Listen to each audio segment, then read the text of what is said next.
Over the stone bridge, the path leads to the giant's Causeway. Under the blue water, magical creatures swim in the Mermaid's Lagoon.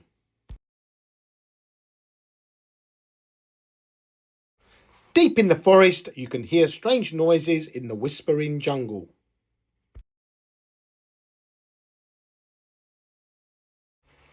In the middle of the lake, a scary skull sits on the Dragon's Tooth Isle.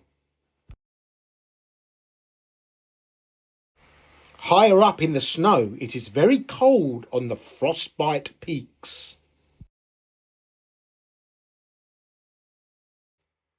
On the top of the hill, the forgotten outpost looks very empty.